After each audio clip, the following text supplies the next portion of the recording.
மழை மற்றும் பெஞ்சல் புயல் தொடர்பான தற்போதைய தகவல்களை வழங்குவதற்காக செய்தியாளர் வேதவள்ளி இணைந்திருக்கிறார். வேதவள்ளி, தற்போதைய நிலவரம் என்ன? இனி நீங்க தொடரலாம். நன்றி பிரியதர்ஷினி. இரு விஷயங்களை நாம இந்த இதுல பார்க்க போறோம். என்ன அப்படின்னா, ஒன்று, பெஞ்சல் புயல் தற்போது எங்க இருக்கிறது, அதோடைய நகர்வு எவ்வாறாக இருக்கிறது, எப்படி நகர போகிறது, எங்கெல்லாம் மழை பெய்ய போகிறது ஒன்று.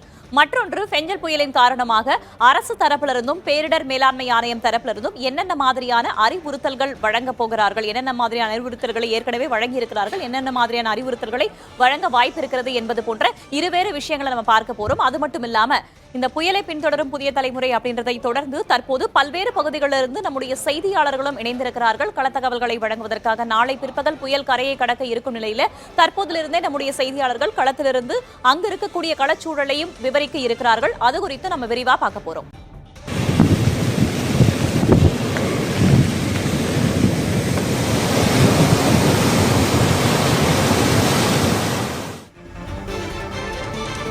பெஞ்சல் புயல் நாளை பிற்பகல் கரையை கடக்கும் அப்படின்னு அறிவிக்கப்பட்டிருக்கிறது. கரையை கடக்கும் போது 60 to 80 கிலோமீட்டர் வேகம் வரைக்கும் காற்று வீசுவதற்கான வாய்ப்பு இருக்கிறது. சமயங்கள்ல 90 கிலோமீட்டர் வேகம் வரைக்கும் காற்று வீசுவதற்கான வாய்ப்பு இருப்பதாக சொல்லப்பட்டிருந்தாலுமே கூட இன்றைக்கே தரைக்காற்றுடைய வேகம் அதிகரித்து தான் காணப்படுது. ஒரு சில இடங்கள்ல 40 கிலோமீட்டர் வேகம் வரைக்கும் தரைக்காற்று அதிகமாக காணப்படுகிறது. அது மட்டும் இல்லாம குறிப்பாக கடலோர பகுதிகளில் பல இடங்களையும் கடல் சீற்றம் அப்படின்றது அதிகரித்து காணப்படுது. கரையோரம் இருக்கக்கூடிய அந்த படகுகளை பாதுகாப்பாக நிறுத்தி வைக்கும் முயற்சியில் மீனவர்களும் தொடர்ச்சியாக ஈடுபட்டு வரும் நிலையில நம்முடைய செய்தியாளர் சுரேஷ் களத்திலிருந்து இணைந்திருக்கிறார். அவரிடம் கூடுதல் விவரங்களை நம்ம கேட்டறிய போறோம். சுரேஷ், தற்போது நீங்க எந்த பகுதியில் இருக்கீங்க?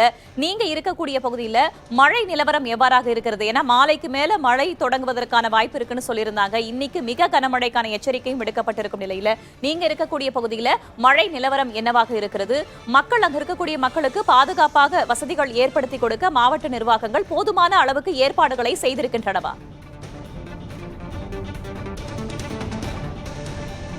வேதவள்ளி, தற்போது நாம் இருக்கக்கூடிய இடம் செங்கல்பட்டு மாவட்டம் கோவளம் அருகே இருக்கக்கூடிய நெம்மேலி கிராமத்தில் தான் இருக்கும். இந்த இடத்துல தற்போது ஒரு மணி நேரமாக தொடர்ந்து மழை, கனமழை, மிதமான மழை விட்டு விட்டு இங்கு பெய்து கொண்டிருக்கிறது. தற்போது நாம் இருக்கக்கூடிய இந்த பகுதி கடற்கரையான பகுதி. கடல் மிகவும் சீற்றமாக காணப்படுகிறது. அதிக அளவு கடல் சீற்றத்தின் காரணமாக இந்த நெம்மேலி கிராமமே பெரும் பாதிப்பை சந்திக்கும் நிலையில் ஏற்பட்டிருக்கிறது என்றே சொல்ல வேண்டும். நான் தற்போது இங்கு இருக்கக்கூடிய இந்த பகுதியே கடந்த 2 நாட்களாக இந்த புயலின் தாக்கத்தின் காரணமாக பெரும் சேதத்தை சந்தித்திருக்கிறது. இந்த பகுதி முழுவதுமே கடல் அரிப்பால் பெரிய பாதிப்பு ஏற்பட்டிருக்கிறது. நாம் நிற்கக்கூடிய இடத்தில் தற்காலிகமாக பெரிய பெரிய பாறாங்கல்களை கொட்டி இந்த கிராமத்தை பாதுகாத்து வருகிறார்கள். அதே நேரத்தில் ஒரு சில ஆண்டுகளாகவே இந்த கிராமத்தை ஒட்டியிருக்கக்கூடிய கடல் பகுதி பெருமளவு இந்த கடல் அரிப்பால் பாதிக்கப்பட்ட நிலையில் நாம் பார்த்து கொண்டிருக்கூடிய இந்த கோயில் இது கடந்த 2 நாட்களாக கடல் அரிப்பின் காரணமாக பெருத்த சேதத்தை சந்தித்திருக்கிறது. கடலுடைய அந்த அலைகளின் சீற்றத்தின் காரணமாக முன்பகுதி கடற்கரை ஓரம் இருந்த மணல் பகுதி அனைத்தும் அரித்து செல்லப்பட்டு இந்த கோவில் பெருத்த சேதமடைந்து நாம் விழுந்து அந்த கான்கிரீட் எல்லாம் விழுந்து கிடக்கிறது நாம் பார்க்கிறோம். இதே நிலைதான் இந்த ஊரினுடைய இந்த மீன்பிடி தலங்கள், அந்த மீன்பிடித்து காய வைக்கக்கூடிய வலைகளை உலர்த்தக்கூடிய அந்த பகுதியும் இதே போன்ற சேதத்தை சந்தித்திருக்கிறது. இங்கு இருந்த சாலையே காணவில்லை என தெரிவிக்கிறார்கள். இந்த இடத்தில் ஒரு சாலை இருந்திருக்கிறது, அந்த சாலையும் பாதிப்புக்குள்ளாயிருக்கு. இந்த சூழலில் தான் தற்போது பெய்யக்கூடிய இந்த மழை மற்றும் புயல் பாதிப்பு, கடல் சீற்றத்தின் காரணமாக நெம்மேலி கிராமம் ஒரு மிகப்பெரிய அசாதாரண அச்சுறுத்தலை சந்திக்கும் ஒரு கிராமமாக இருக்கிறது. அதே வேளையில் இங்கு தூண்டில் விளைவை ஏற்படுத்த வேண்டும் என மக்கள் தொடர்ந்து வலியுறுத்தி வருகிறார்கள். தூண்டில் விளைவு அமைக்காததன் காரணமாக கடல் அரிப்பை தடுக்க முடியவில்லை என கூறுகிறார்கள். புயல் பாதிப்பு ஒருபுறம் இருக்கக்கூடிய சூழலில் கடல் அரிப்பும் பெரிய அச்சுறுத்தலாக இருந்து வருவதாக தெரிவிக்கிறார். இது தொடர்பாக இங்க இருக்கக்கூடிய மீனவர்கிட்ட கேட்கலாம். நித்யானந்தன் சார், இந்த அரிப்பு காரணமா இப்ப தற்காலிகமா என்ன ஏற்பாடு பண்ணிருக்காங்க? உங்களோட நிரந்தர தீர்வு? இது நாங்கள் 2018 தமிழக அரசாங்கத்துக்குள்ள பல முறை கோரிக்கையும் கொடுத்துருக்கோம், பல முறையை போராட்டமும் பண்ணியிருக்கோம். ஆனால் எந்த ஒரு நடவடிக்கையும் இல்லை. 2022 ஆண்டு கடைசியில் இதற்காக தூண்டில் வலை அமைக்கிறதுக்காக சட்டசபையில் 25 கோடி ஒதுக்கிறதா சொல்லியிருந்தாங்க. ஆனால் அது ஒதுக்கி 1.5 வருஷத்துக்கு மேலே ஆகுது, எந்த ஒரு நடவடிக்கையும் இல்லை. இதனால் பாருங்கள், எங்கள் ஊர் பலத்த சேதாரம் அடைஞ்சிருக்கு. தமிழக அரசாங்கம் எங்கள் போல் சீக்கிரம் எங்களுக்கு தூண்டில் வலைக்கு அமைச்சு தராங்களோ அதனால் எங்களோட வாழ்வாதாரம் நல்லா இருக்கும். அப்படி அமைச்சு தரலைன்னா எங்கள் ஊரை காப்பாற்றுறதுக்கு ரொம்ப கடினம். இப்போ பாருங்கள், கோயிலில் இந்த புயலில் தாங்குமான்னு தெரியல. அது மட்டும் இல்லை, இந்த அரிப்புனால நாங்கள் தொழில் பண்ணுற போட்டு நிறுத்துறதுக்கு ரொம்ப சிரமமாக இருக்குது. ஒரே இடத்துல நிறுத்த வேண்டிய போட்டு அங்கங்கே நிறுத்துறதுனால எங்களுக்கும் சிரமமாக இருக்குது. அதனால் தமிழக அரசாங்கம் எங்களுக்கு எவ்வளோ சீக்கிரம் தூண்டில் வலை அமைச்சு தரீங்களோ அது எங்கள் மக்களுக்கு ரொம்ப பாதுகாப்பாகவும் இருக்கும், எங்கள் ஊரை நல்லா காப்பாற்றவும் முடியும். வேதவள்ளி, இவங்க சொல்றதை கேட்க முடியுது. இங்கே ஒரு 150க்கும் மேற்பட்ட வீடுகள் இருக்கு. இந்த மீனவ கிராமம் தற்பொழுது இந்த கடல் அரிப்பின் காரணமாக பெரிய பாதிப்பை சந்தித்திருக்கக்கூடிய நிலையில் தற்போது இந்த புயலின் காரணமாக இங்கே மிகவும் ஆக்ரோஷமாக கடல் அலைகள் இங்கே இந்த கடற்கரையை தாக்கி கொண்டிருப்பதை பார்த்து கொண்டிருக்கிறோம். நமது ஒளிப்பதிவாளர் சிவராஜ் காட்டிக் கொண்டிருக்கிறார். இந்த கற்கள் தற்காலிகமாக பாறாங்கற்கள் கொட்டப்பட்டிருந்தாலும் இதையெல்லாம் தாக்குப்பிடிக்க முடியவில்லை என்றே சொல்ல வேண்டும். அந்த அளவுக்கு ஆக்ரோஷமாக இருக்கிறது. கடலுடைய சீற்றம் ஒருபுறம் இருக்கும் வேளையில் கடல் காற்று மிக அதிகமாக இருக்கிறது. தற்போது இந்த இடத்தில் சுமார் 30-35 கிலோமீட்டர் அளவில் இங்கு காற்று வீசிக் கொண்டிருக்கிறது. பலத்த காற்றோடு இந்த கடல் அலையின் காரணமாக பாதிப்பு ஒருபுறம் இருக்கிறது. மழையும் தொடர்ந்து இந்த பகுதியில் பெய்து கொண்டிருக்கிறது. அதே வேளையில் இந்த மீனவ கிராமத்தில் இருக்கக்கூடிய படகுகளை நிறுத்த இடமில்லாமல் பாதுகாப்பற்ற ஒரு நிலையில் தான் கொண்டு போய் நிறுத்தியிருப்பதாக தெரிவிக்கிறார்கள். மீனவ மக்களை பாதுகாக்க அரசு உடனடியாக இந்த பகுதியில் கவனம் செலுத்த வேண்டிய தேவை இருக்கிறது. வேதவள்ளி, கடலரிப்பின் காரணமாக குடியிருப்பு பகுதிகளுக்குள் தண்ணீர் புகுந்ததாக அப்பகுதியில் இருக்கக்கூடிய மக்கள் குற்றம் சாட்டி இருக்கிறார்கள். அதற்கான சரி செய்யும் பணிகளில் அதிகாரிகளும் தீவிரப்படுத்தப்பட்டிருக்கிறார்கள். தகவல்களுக்கு நன்றி சுரேஷ். இணைப்பில் இருக்க நம்ம தொடர்ந்து பேசலாம். அடுத்ததாக புதுவையிலிருந்து செய்தியாளர் ஆனந்தன் இணைந்திருக்கிறார். அவரிடம் கூடுதல் விவரங்களை கேட்டறியலாம். ஆனந்தன், இப்போ பெங்கல் புயல் கரையை கடக்கும் என்று சொல்லப்பட்டதே காரைக்காலுக்கும் மகாபலிபுரத்திற்கும் இடையே புதுவைக்கு அருகே அப்படின்னு சொல்லியிருக்காங்க. புதுச்சேரிக்கு அருகே தான் இந்த பெங்கல் புயல் கரையை கடக்கும் அப்படின்னு சொல்லப்பட்டிருக்கு. கரையை கடக்கும் போது காற்றுடைய வேகம் அதிகமாக இருக்கும் அப்படின்னு சொல்லப்பட்டது. சென்னையிலே பார்த்தோம்னா தரைக்காற்றை தற்போதைய 40 கிலோமீட்டர் வேகத்துல தரைக்காற்று வீசிக்கொண்டிருக்கும் நிலையில நீங்கள் இருக்கக்கூடிய புதுவை பகுதியில தற்போதைய நிலவரம் என்னவாக இருக்கிறது? காற்றுடைய வேகம் அப்படின்றது என்னவாக இருக்கிறது? அங்க மழை தொடங்கிருச்சா? சென்னையில சில மணி நேரங்களாவே விட்டு விட்டு மிதமான மழை பெய்து வருகிறது. புதுச்சேரியில நிலவரம் என்ன?